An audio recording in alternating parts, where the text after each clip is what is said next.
안녕하세요. 윤지연입니다. 국회도서관이 추천하는 새로 나온 책과 다양한 추천 테마 도서 소개하는 오늘 뭐 있지? 오늘은 대한민국의 관심사를 소개하는 현안과 책 준비되어 있습니다. 먼저 국회도서관이 추천하는 새로 나온 책입니다.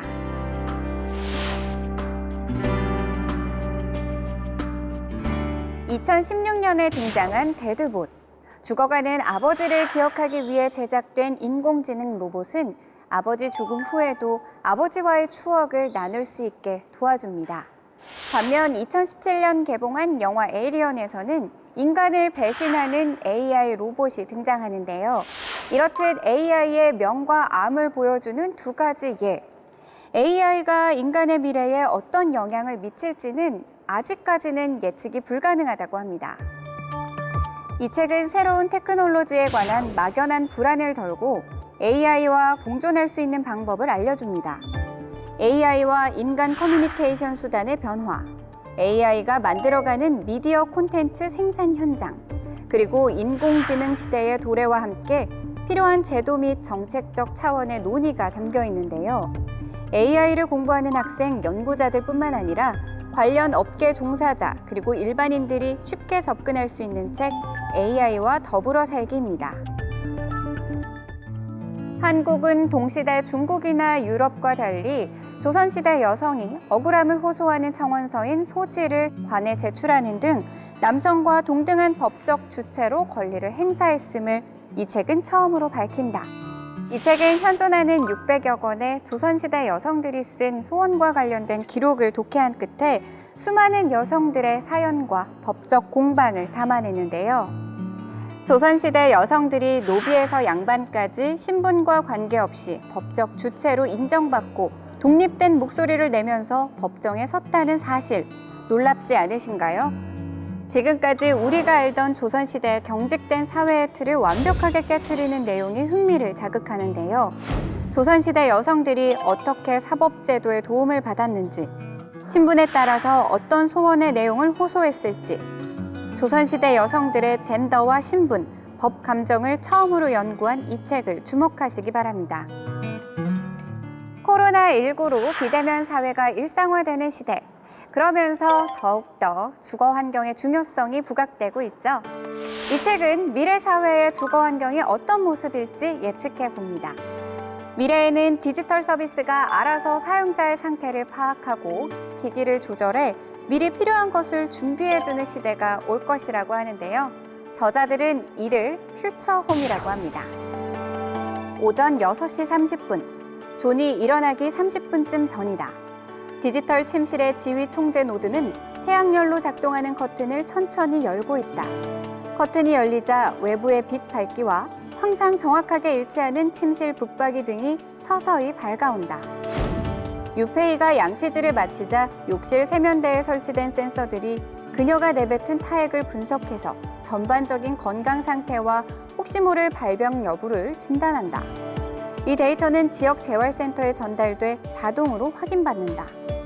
이 모든 것이 퓨처홈이 구현된 미래의 집인데요. 우리가 상상도 못하는 기술을 예고하고 있는 미래 주거 환경. 이 책을 통해 미래에 대한 준비를 해보면 좋겠습니다. 다음은 책을 통해 대한민국의 관심사를 알아보는 시간 현안과 책입니다. 이번 주 주제는 나를 살펴보기인데요. 인생을 살아가면서 가장 중요한 것은 나 자신을 중심에 두고 나다운 삶을 사는 게 아닐까 싶은데요. 그렇기 위해서는 자신을 파악하는 것이 가장 중요할 겁니다. 하지만 나를 알아가는 방법을 잘 몰라서 고민이신 분들은 현안과 책 주목해 보시기 바랍니다.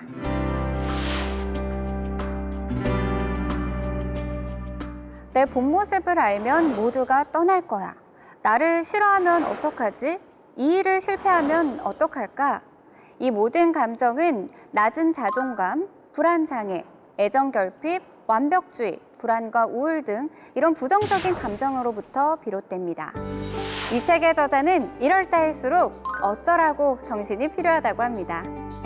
내가 할 수 있는 건 다 했는데 어쩌라고 하면서 나를 파괴할 정도의 완벽주의적 불안에서 벗어나기를 조언하는데요. 어차피 높은 자존감이란 세상에 존재하지 않는 유니콘 같은 허상이니 너무 모진 잣대로 자기를 하대하지 말라는 거죠.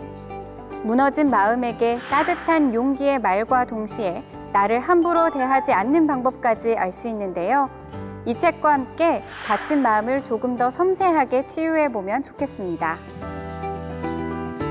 인생의 오전이 상처투성이었다 할지라도 인생의 오후도 상처투성이란 법은 없겠죠?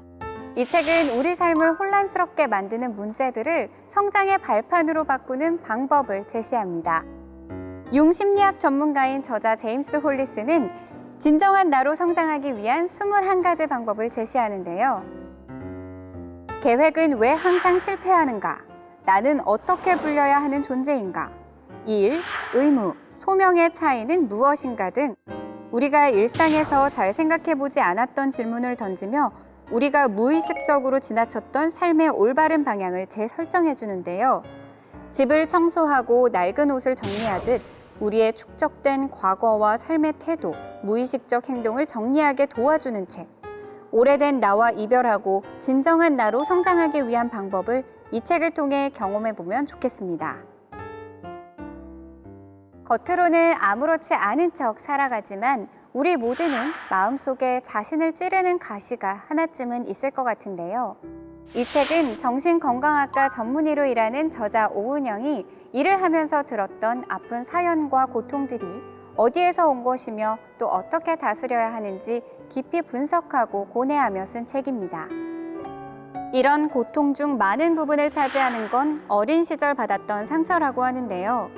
부모와 자녀, 그 절대적인 관계 속에서 미움과 고통, 원망, 그리고 죄책감이 자라나 내면에 해결되지 않은 상처로 많이 남는다는 것입니다. 저자는 그럴 때일수록 아주 조금만 힘을 내어보라고 하면서 아무것도 할 수 없었던 어린 시절과 지금은 다르다고, 독자의 내면에 힘이 있다는 것을 믿어보라며 따뜻한 위로와 함께 명쾌한 조언을 건네는데요. 자주 마음의 길을 잃고 주저앉는 당신에게 주는 따뜻한 말 한마디. 이 책을 통해 여러분도 조금은 따뜻해지면 좋겠습니다. 자세한 책 내용은 국회도서관 홈페이지에서, 다시 보기는 국회방송 홈페이지에서 보실 수 있습니다. 저는 다음 주에 새로운 책으로 다시 찾아오겠습니다.